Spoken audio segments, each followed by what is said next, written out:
Le président de la République, Félix Tshisekedi, est arrivé dimanche dernier à New York, aux États-Unis, pour participer à la 78e session de l'Assemblée générale de l'Organisation des Nations unies. Le gouvernement s'engage à intégrer les frais de transport et la mécanisation des 50 000 agents certifiés. Telles sont les mesures prises à l'issue des travaux de la commission paritaire gouvernement-banque syndicale. Il est 13h à Kinshasa, mesdames, messieurs, bienvenue à tous. Le président de la République, Félix Tshisekedi, séjourne depuis dimanche dernier à New York, aux États-Unis, d'où il prendra part à la 78e session de l'Assemblée générale de l'Organisation des Nations unies. Il prendra la parole à la tribune des Nations unies mercredi 20 septembre. Il évoquera notamment des questions sécuritaires dans l'Est de la République démocratique du Congo. À l'Assemblée nationale, le député Éric Ngalula, élu de la circonscription électorale de Lupatapata dans la province du Kasaï oriental, a initié une motion d'interpellation à l'endroit de la ministre de Mines Antoinette Samba concernant son arrêté numéro 00049 qui viole le prescrit de l'article 85 du Code minier. On l'écoute. J'ai déposé en ce jour une interpellation adressée à la ministre des Mines concernant son arrêté numéro 00049 qui viole l'article 85 du règlement du Code minier de la République démocratique du Congo, parce que l'article 85 du Code minier dit clairement que les produits miniers extraits des périmètres des sociétés minières doivent être vendus librement par ces sociétés au prix qu'ils veulent. OK? Mais Madame la ministre a mis une panoplie de conditions. Elle a multiplié des conditions pour rien en fait, qui vont dans l'intérêt d'un seul individu, d'un seul acheteur, des diamants produits par la société Anui Congo d'investissement minier qui est installée à Chiboué dans les territoires de Miabi au Kasaï oriental. C'est ainsi que j'avais initié une question écrite pendant les vacances parlementaires, aucune réponse, d'où qu'elle vienne à l'Assemblée, je l'interpelle aujourd'hui, pour qu'elle vienne nous dire, parce que le Kasaï oriental, cette société est la seule qui emploie encore aujourd'hui près de 1 millier de travailleurs. Donc, quand elle conditionne comme ça, celui qui achète, et c'est là où les bas blessent, celui qui achète à 14 $ et va vendre à 24 $.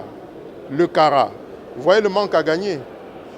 La conséquence, c'est quoi? La conséquence, c'est que les diamants de la SACIM sont sous-évalués avec, excusez-moi le terme, la complicité du CEC, la société ne gagne pas assez. D'où, aujourd'hui, quand je vous parle, il y a des arriérés qui ne sont pas payés Les travailleurs de la SACIM vont tout le temps en grève. Ils ne savent pas renouveler le matériel roulant. Ils ne savent pas acheter du carburant. C'est compliqué. Et puis, comme annoncé au sommaire de cette édition, les travaux de la commission paritaire gouvernement banque syndicale de la fonction publique se sont clôturés le week-end dernier. Un protocole d'accord a été signé entre les deux parties après quelques jours de discussions. Parmi les résolutions prises figure l'engagement du gouvernement à assurer l'application intégrale du Premier ministre fixant la grille barémique au 4e trimestre 2023, l'intégration des frais de transport et mécanisation de 50 000 agents certifiés dits non payés. Nous y reviendrons un peu plus tard dans nos prochaines éditions. Dans les dossiers de la compagnie nationale Congo Airways, le gouvernement a débloqué de manière urgente la somme de 10 millions de dollars pour relancer les activités du Congo Airways.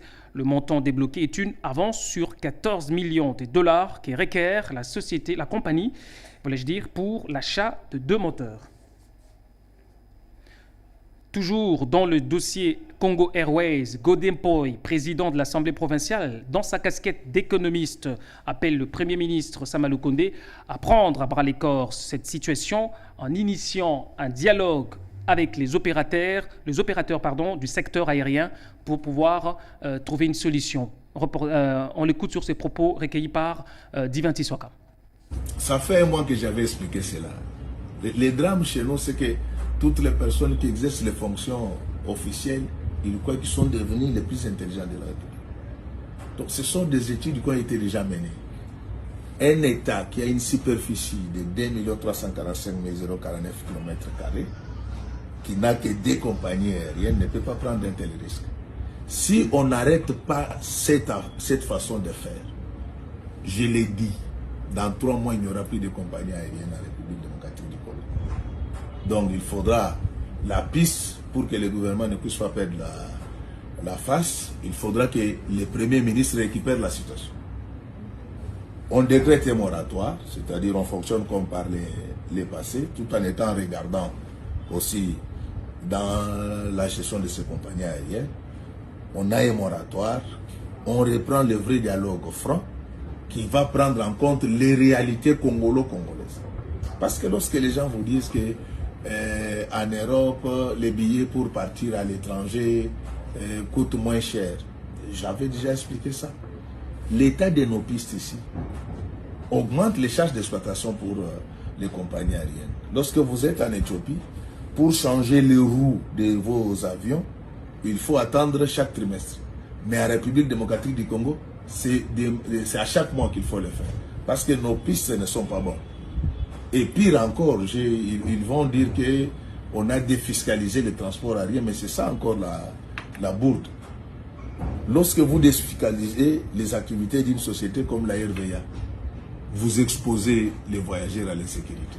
Parce qu'à un certain moment, la RVA ne sera plus capable de prendre en charge la sécurité aérienne et ça posera beaucoup de problèmes à ce moment. Donc, il faut impérativement, pour sauver la face, que le Premier ministre lui-même reprenne les dialogues avec les compagnies aériennes, qu'on protège notre Congo Airways. Prenons cette nouvelle en bref. Le procès du conseiller spécial de Moïse Katumbi Salomon Escadela reprend ce lundi 18 septembre 2023 à la prison militaire de Ndolo à Kinshasa. Rappelons que Salomon Kalonda est poursuivi par le ministère public pour incitation des militaires à commettre des actes contraires au devoir et à la discipline, détention illégale d'armes et munitions de guerre et atteinte à la sûreté intérieure de l'État. Nous y reviendrons plus tard. Autre chose, en sa qualité de candidat député national, Augustin Kabouya, secrétaire général de l'Union pour la démocratie et le progrès social, a reçu le samedi 16 septembre un soutien ferme des originaires et ressortissants du Kasaï central résidant à Kinshasa dans les cadres des élections prévues en décembre 2023. C'était au cours d'un grand rassemblement dans la salle de la paroisse Saint-Dominique d'Elimété. Gianni Gamazita, plus de détails. Plusieurs motivations entrent en jeu de ces soutiens, entre autres la réunification de la Fédération de l'UDPS Kananga, l'organisation réussie du congrès extraordinaire, l'amélioration de l'image de l'UDPS à travers le monde, notamment avec l'international socialiste. Dans ces mêmes ordres d'idées, les ressortissants du Kasaï sollicitent auprès du chef de l'exécutif du parti présidentiel son implication personnelle pour la poursuite sans désemparer du désenclavement de leur province, le finissage de la construction de la chute de Katende et de la route Kalamambouji, telle qu'entreprise par le chef de l'État, Félix Tshisekedi. Prenant la parole, Augustin Kabouya s'est dit erré de l'initiative et a promis de répondre favorablement à d'autres invitations de ce genre et a prodigué quelques conseils à l'assistance. Pour Augustin Kabouya, contrairement à ses prédécesseurs, le président Félix Tshisekedi est au service de toutes les provinces sans discrimination. La mise en application du programme de développement de 145 territoires impliquant l'ensemble du pays en est exemple probant. Il s'y est de signaler que cette rencontre avait pour but de témoigner leur soutien ferme au secrétaire général de l'UDPS, Augustin Kabouya, aux élections de décembre 2023. Prenons la page sportive avant d'entamer celle internationale. Sacré champion de la première édition du cercle junior de l'entente urbaine de Lukunga saison 2022-2023. Le Sporting Club Nganda a présenté le week-end dernier sa coupe de champion à l'une des femmes leaders des Kitambo, Mme Berline Bassunga, pour son soutien indéfectible à la jeunesse de Kitambo en général et celle de Jamaïque en particulier. Nous allons y revenir plus tard dans nos prochaines éditions. Et puis, dans le derby quinois, l'OC Renaissance a joué la formation du Daring Club Motema Pembe dimanche 17 septembre au stade Tata Raphaël à Kinshasa. Les deux équipes se sont neutralisées sur le score d'un but partout à l'issue d'un match âprement à disputer. Cette rencontre s'inscrivait dans les cadres de la troisième journée de la Lina Foot avec le score de parité. L'OC Renaissance totalise 4 points, 2 Sampé 7 points. À l'international, plus de 7000 migrants sont arrivés sur l'île italienne de Lampedusa, venus essentiellement d'Afrique du Nord, précisément de la Libye, où le chaos règne. Reportage. L'Italie fait face à une situation sans précédent. L'arrivée dans l'île de Lampedusa de plus de 7000 migrants venus du continent africain, un chiffre équivalent à la population locale de cette île. Arrivée sur place, la présidente de la Commission européenne, Ursula von der Leyen, appelle à une solidarité.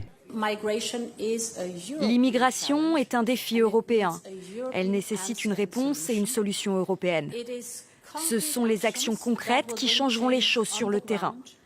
Ce n'est que par la solidarité et l'unité que nous pourrons y parvenir. Parmi les mesures annoncées, le transfert des migrants vers d'autres pays européens, l'augmentation des retours de migrants vers leur pays d'origine, lutter contre les passeurs en facilitant la voie légale. Mais cette situation à Lampedusa a relancé le débat sur l'hospitalité de l'Union européenne. Je ne considère pas ce geste comme un geste de solidarité de l'Europe envers l'Italie, mais plutôt comme un geste de responsabilité de l'Europe envers elle-même. Parce qu'il ne s'agit pas seulement des frontières de l'Italie, mais aussi des frontières de l'Europe. La plupart des migrants sont venus de la Libye, un pays en difficulté depuis l'intervention de la communauté internationale et la mort de Muammar Kadhafi. Mesdames et messieurs, c'est par ici que s'achève cette édition. Si vous nous avez pris en cours, voici le rappel des titres.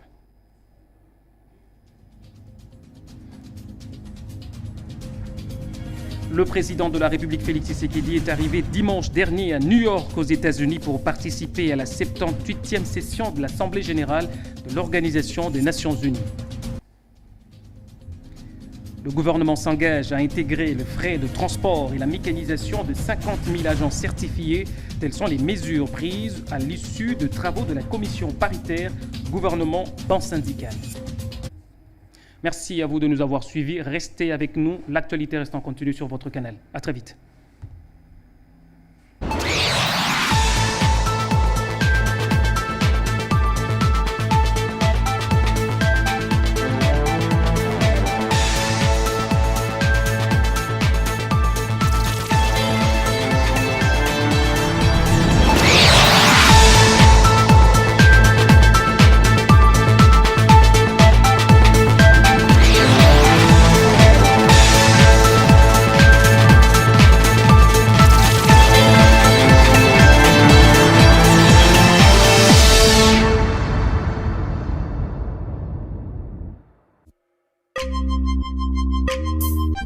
Thank you.